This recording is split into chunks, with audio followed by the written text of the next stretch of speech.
pag nabanggi mga ornamental, may mystery box na naman po tayo pala mga ornamental. Kanina ko pa itong mga ornamental na claim sa Prieto. Shoutout pala kay Sir Chester Faith Reason. Siya na naman po kasi mga ornamental yung nagpadala nito sa atin.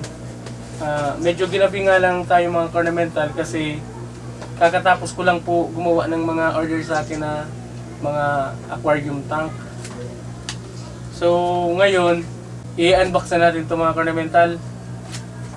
Bali, 3 pair lang po pala itong mga ornamental. Yung dalawa, napanalunan ko sa bidding.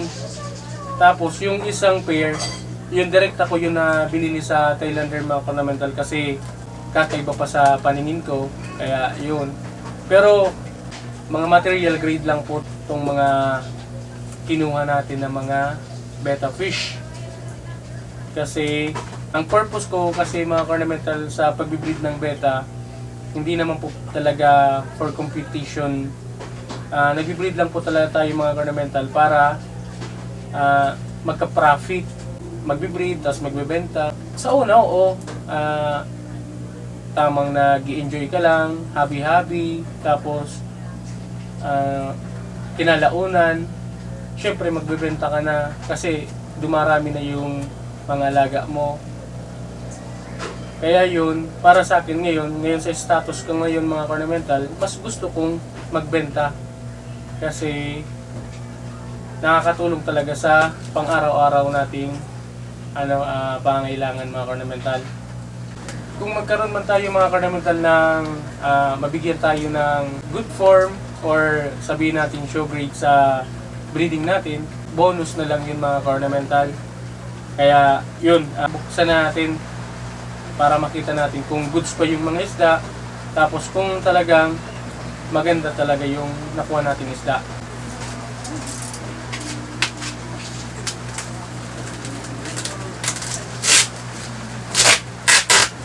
Mamadali na lang natin mga ornamental kasi kanina pa ito eh.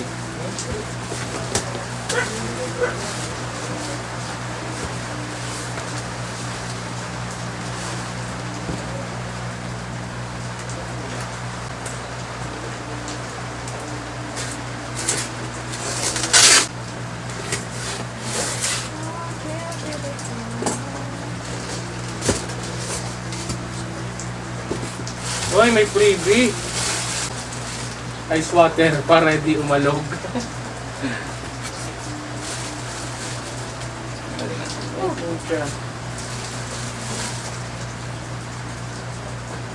Galing kay Supapong Per. Ito yung isang pair na napanalunan ko mga ornamental sa bidding. Mura lang naman ito mga ornamental.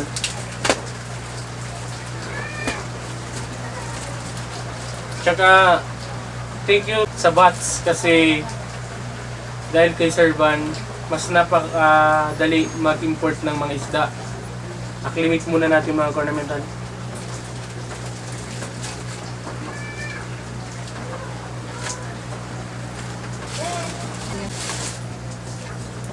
Tapos ito mga ornamental.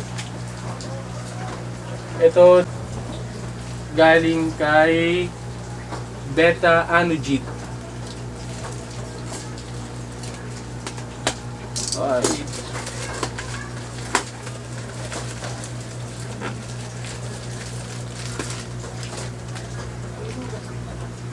Acclimate.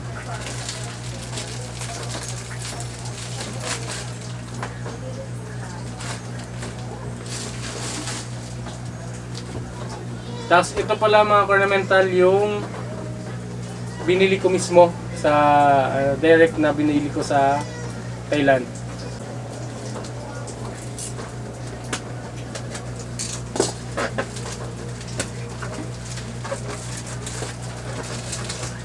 Ay, sana goods.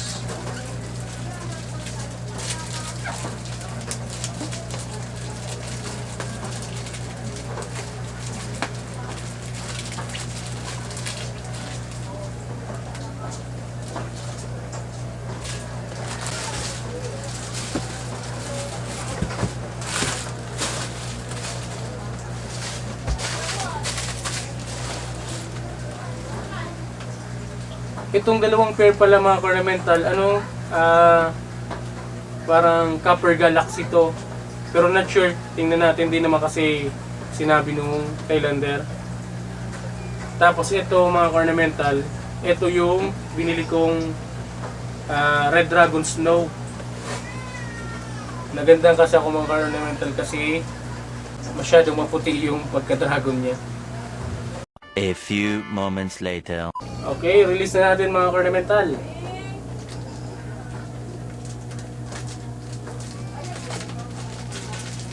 Okay po. Dubli.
Ito na pala mga ornamental yung Red Dragon Snow. Medyo maliit pa. Pero carry na yan mga ornamental. Mga 1 month ng conditioning, power feeding, pwede na natin tong mag-breed.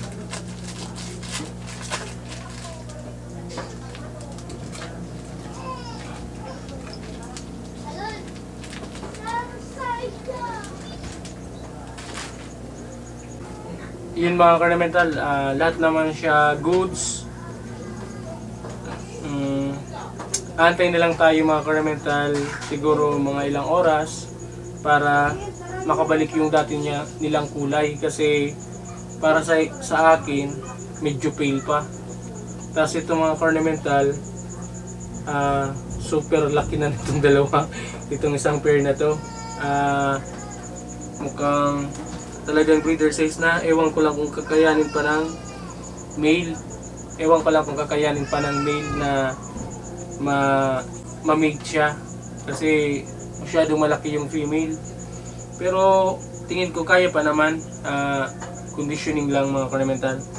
Tapos itong Red Dragon Snow natin mga ornamental, siguro mga 1 month pa itong i-conditioning para may breed natin.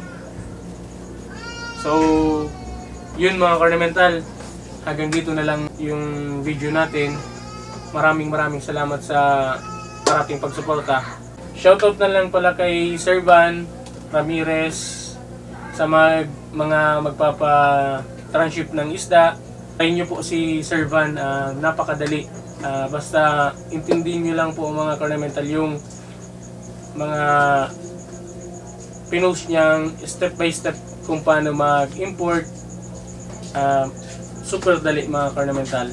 Tapos malaking shoutout din kay Sir Chester Faith Rayson, kasi pag lapag nito sa VATS facility, siya na po talaga yung naghandle ng mga isda natin mga ornamental hanggang sa maipadala papuntang Bicol. Kaya sobrang salamat kay Sir Chest. So yun, hanggang dito na lang mga ornamental. Maraming salamat.